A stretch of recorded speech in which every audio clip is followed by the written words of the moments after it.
Hello, my name is Andrew Melia, and I am the Archival Assistant at Bunker Hill Community College, and today I will be presenting my research on the Gulf War from the perspectives of former faculty and students who lived through it.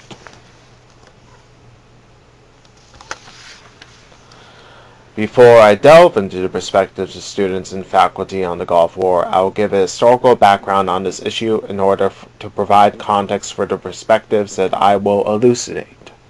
Before the Gulf War, Iraq's economy was in tatters from its 8-year war with Iran from 1980 to 1988, and thus it needed loans in order to repair its economy.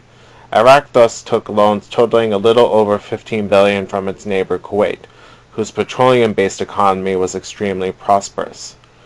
Iraqi leader Saddam Hussein on August 2, 1990 invaded Kuwait in order to capture its oil refineries, nullify Iraq's debt, and to consolidate his power in the Middle East.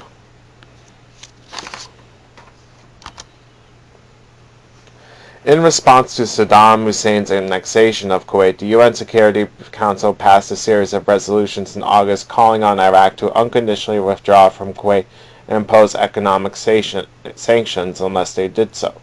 Saddam viewed these threats and sanctions as a direct challenge to his power and stayed steadfast, which led the U.S. and a coalition to invade Kuwait in what would be known as the Gulf War. In response, according to Encyclopedia Britannica, by January 1991, the Allied coalition against Iraq had reached a strength of 700,000 troops, including 540,000 U.S. personnel and smaller numbers of British, French, Egyptian, Saudis, Syrians, and several other national contingents. The U.S. and allies also imposed heavy economic sanctions on Iraq, in which Iraq was barred from making monetary value on its oil exports, which crippled its economy. Due to the effectiveness of Desert Storm, which destroyed Iraq's air forces, and Desert Sabre, which devastated Iraq's ground troop formations, Saddam was temporarily defeated, and a ceasefire was ordered by then former President George H.W. Bush on February 28, 1991. There are numerous consequences from the Gulf War that still linger to this day. The economic sanctions devastated not only Iraq but the Middle East, further destabilizing the region by leading to mass unemployment, relocation, many people became refugees and succumbed to death and disease, and over 1 million Iraqis died to the direct and indirect effects of war and sanctions. And since Saddam was left as the leader of Iraq, he further consolidated his power and became an icon in the Middle East of anti-Westernism. And finally, George H.W. Bush lost a lot of popularity for his handling of the war, along with the budget cuts he made to infrastructure and higher education, and in large part lost re-election to Bill Clinton due to the war itself.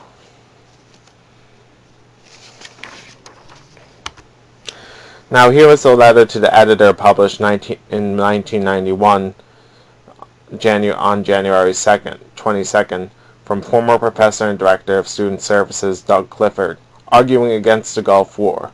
Mr. Clifford stated that the destabilization of the economy in the early 90s led to a high unemployment and homeless rate, and that they should ultimately prioritize rectifying these issues as opposed to pursuing a time and resource-consuming war with Saddam Hussein and his forces. In this op-ed, Professor Clifford made the following observations. Due to the recession of the early 90s, the U.S. had a 7.4% unemployment rate. In 1991, there were 3 million people who were homeless in the United States, and that, ultimately, due to these factors, the infrastructure of the United States was crumbling. He stated that television watchers are also privileged to see and hear from countless experts, commentators, news analysts, and former military men using fancy maps and charts to explain the various strategic and tactical options that are available. But that is only part of the story. This time, unlike Vietnam, which built up over a number of years, the war's beginning has brought widespread reaction. Every day in cities all over the country, on a growing number of college campuses, and among a growing number of people, There was a response to this war that says people oppose it. Overall, my objective analysis is that this letter by Doug Clifford delves into a leftist impetus of the early 90s, which questioned aggressive foreign policy and promoted focusing more on internal issues rather than external material acquisitions. Clifford's views are emblematic of the more left-leaning anti-war impetus of the 90s.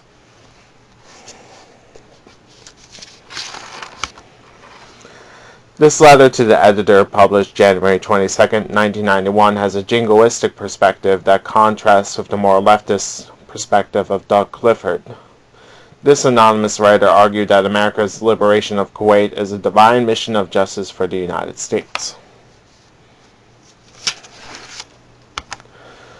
Now let us look at this perspective from the newspaper article, Saddam Must Be Stopped at All Costs, and compare it to President Richard Nixon's op-ed article he wrote to the New York Times in 1991. This first quote by the anonymous student is pro-war and anti-Arabian. The Iraqis will perish in flames because the U.S. possesses the greatest firepower of any nation in the history of mankind.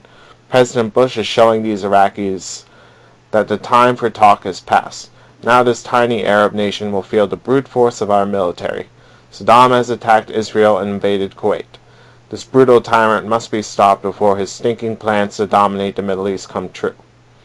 Now here is former President Nixon's perspective, which is remarkably similar in that it professes that America needs to stop Saddam in order to stabilize the Middle East, and that their involvement is a mission of justice. If Saddam Hussein gains in any way from his aggression, despite our unprecedented commitment of economic, diplomatic, and military power, other aggressors will be encouraged to wage war against their neighbors, and peace will be in jeopardy everywhere in the world. That is why our commitment in the Gulf is a highly moral enterprise. What we see from these articles is a nationalist/jingoist perspective that is emblematic of a significant portion of the ideologies of more conservative Americans during the early 90s. This jingoism would be a harbinger of the Bush-era conservatism that centered around American involvement in the Middle East, namely in the wars in Afghanistan and Iraq. Now I move on to an article by former student Rachel Gannon in which she deconstructs the opinions of the op-ed writer of Saddam Must Be Stopped at All Costs. This article was published a month after, on February 19, 1991.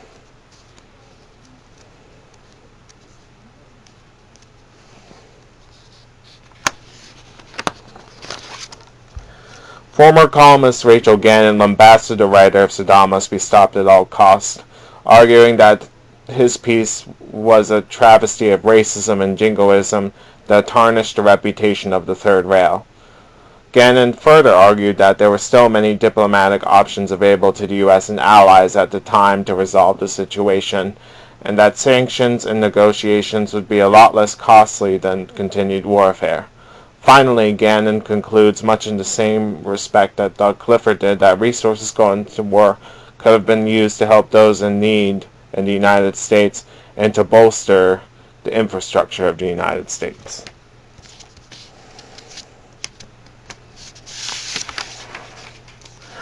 From these articles, we can conclude that there was a great nationalist impetus in the United States on both sides of the political spectrum, with Democrats and Republicans alike calling to destroy Saddam Hussein and the Iraqi government for what they felt to be their wanton disregard of American and Western values. There were many at BHCC who disagreed with the war, believing it to be a theocratic, jingoistic, and imperialistic endeavor to power and resources in the Middle East. And ultimately, the partisanship over American involvement in the Middle East would continue to grow in the wake of the wars in Afghanistan and Iraq, and our current involvement in Middle Eastern affairs. Thank you for listening to my presentation, and these are the sources I have used.